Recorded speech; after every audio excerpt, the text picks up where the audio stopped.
I was waiting at the signal to cross the busy road to get back to my office, which stood like a large glass tower right in front of me. I looked at my watch and it was 11:48 p.m. I crossed the road and was entering the building when my phone rang. It didn't have a caller ID, but the number sounded familiar. Josh, Tina? I had recognized the sultry, sweet voice of my ex-girlfriend Tina. We had dated for a year, 4 years ago. Yes. Who else? Oh, do you know how difficult it was to find your number? I had to ask so many people. Why? I mean, why were you looking for my number? Well, I need to meet you right now. It's really important and it's urgent too. I don't understand. You're calling me for something urgent? Tina and I had a mutual breakup after she decided to move away suddenly. She'd never called me, not even to check up on me. I was confused as to why she would ask me for help out of all people she knew, that too during an emergency. No, it's necessary you come. Please, Joshua, I wouldn't have gone to such lengths to call you. It's really important. Don't say no, please. Tina, this better be important. Where and when? I will meet you for lunch at 1 p.m. at the Rowley Cafe. It's at Murray Street. She hung up before I could say anything else. I sighed and went into the building. I was buried in work until lunch. It was already 1 p.m. and I had to meet Tina for lunch. I left my office in a hurry and reached the cafe. I looked around for a very long time and thought Tina had left as I was late until Tina finally called me out from one of the corner tables. I had completely ignored the table as I had seen a toddler on one of the chairs. I walked over to Tina, giving her a small smile. As soon as I was close enough, Tina was surprisingly very friendly. She sprung her arms around me and gave me a hug. She pointed to the toddler on the chair who looked up at us, confused. Well, this is Ellie, my, daughter. She eyed me apprehensively as I gave a smile to Ellie. I turned my attention to her as she called a waiter to take our order. After we had ordered our food, she kept looking around, avoiding my gaze. So, what is it? Oh, Josh, let's eat first, shall we? Tina, please? Pretty please. I'm starving and so is Elle. Fine. We sat in uncomfortable silence until the food came up. We ate quietly and I waited for her to feed some bits to Ellie. Ellie was definitely hungry as she ate eagerly. Tina, I need to head to work soon, so, Josh, you remember we were dating 4 years ago and Ellie is, she's 3 years old.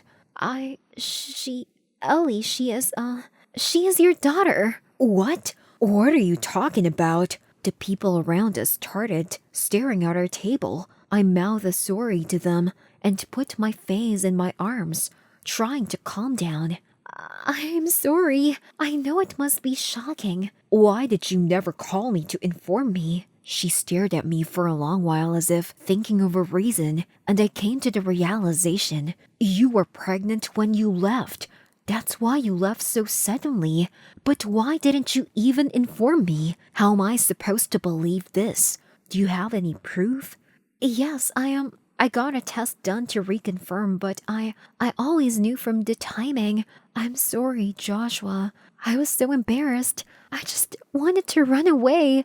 I'm not asking you to forgive me. I'm in a lot of trouble and I need help to take care of Ellie. I can't afford more things. I stared at Ellie. She was a frail kid. Perhaps she was sick or something. She was playing with some spoons absent-mindedly.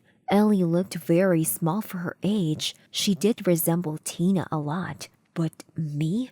I didn't really see it. Perhaps because I wasn't expecting or accepting this, I thought. I sat with Tina and Ellie longer than I expected. Half of the time I was overcoming the shock, and half of it I spent asking her various questions. Tina needed $1,500. I asked her if Ellie had any health issues, and she said no. She simply wanted to put Ellie in a good school. I was relieved. She had been taking care of Ellie all this time on her own, so I didn't make it any harder for her and gave her the money instantly. I left the cafe feeling anxious and confused. I took a long walk around the city and called my sister. She had been my best friend all through my life, and I explained to her what had just happened. She advised that I need to confirm if Ellie really is my daughter, and I should try to have her custody shared legally. The communication gap between me and Tina wasn't Ellie's fault at all, and she deserved to have both her parents. I couldn't help but agree with my sister's perspective. I called up Tina immediately and asked her to meet me for brunch the next morning. The next morning after we ate, I asked her about the DNA test. Tina told me that she didn't want me to feel pressure to be involved and there was no need for it. We debated over it for very long, and when I offered that I just take Ellie to get the test done myself, she suddenly became very defensive and angry. I tried to calm her down, but to no avail. Our argument became very loud, and I told her that I'd have my lawyer contact her. I wanted to be a part of Ellie's life if she was my daughter. But before getting emotionally invested, I needed to make sure we were all secure legally. I called up my lawyer and explained the situation to him. He told me that he could send a notice immediately, and I could have the test done in 3 days. I kept attempting to call Tina, but she didn't receive any calls. After 3 days, as I waited in the hospital hallway, I saw her and tried to talk to her, but she ignored me and went past me, dragging Ellie by her hand. After the test was done, we waited in the hallway in silence, and I played a bit with Ellie while we waited. The lab assistant came out at once and stared at me apprehensively. "The report is negative. Ellie isn't your daughter, Mr. Joshua." Tina stood there silently, her expression showing no surprise. She had known this all along. "What? Tina?" Guess she isn't yours, Joshua. You were sure that day at the cafe. You called me to tell me she's my daughter when you didn't know yourself." "Well, it's been so long, I've forgotten. Besides, I'm stuck with her. I just wanted some help. I've heard you're rich now. How does it matter to you?" "You wanted some help. You could have asked for it instead of lying to me." "Joshua, can you stop wasting your energy here? I'm already tired enough. I don't need to listen to you whining. It's no big deal. She's not your daughter. Go celebrate." "No big deal? What about the $1,500 you took from me?" I was annoyed at her indifference. She wasn't even slightly embarrassed or bothered. She raised her eyebrows at me. "Can you prove that I took anything?" I had paid her the money in cash, as she had said she wanted to use some of it right away. She had tricked me. There was no way to prove it. I couldn't believe she was the same Tina that I had dated 4 years ago. The lab assistant looked at Tina in disgust. "Miss Tina, you've had this test 4 times already. We will not be entertaining any more requests from anyone. We've also reported it to the court. If you want to find your daughter's husband, there are various legal and ethical ways to do it." As I stood with my lips parted in shock, he handed me the report and went back into his office. My lawyer patted my shoulder and left as well. "You've done this 4 times already? How many men were you sleeping with?"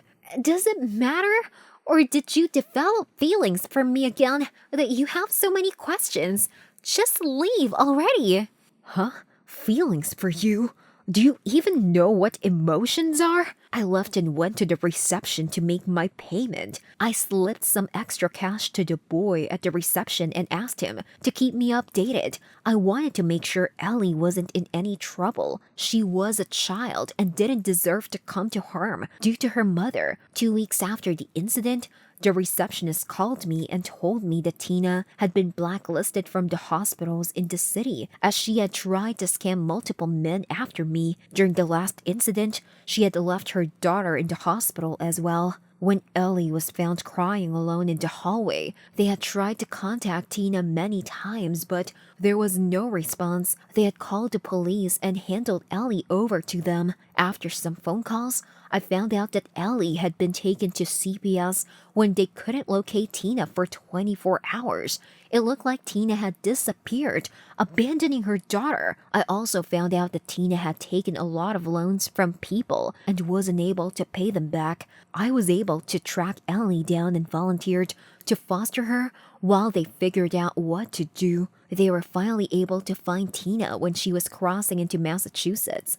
The CPS filed a case against her for child neglect, and they also terminated her rights. After some medical and psychological examination of Ellie, they had found out that Tina had never fed her any nutritious food and would just feed her whenever and whatever she could, only when someone else was paying for their meals. She had also never attempted to teach her daughter anything or spend time with her. Ellie wasn't even able to communicate properly. Tina had attempted to abort Ellie, but had been unable to.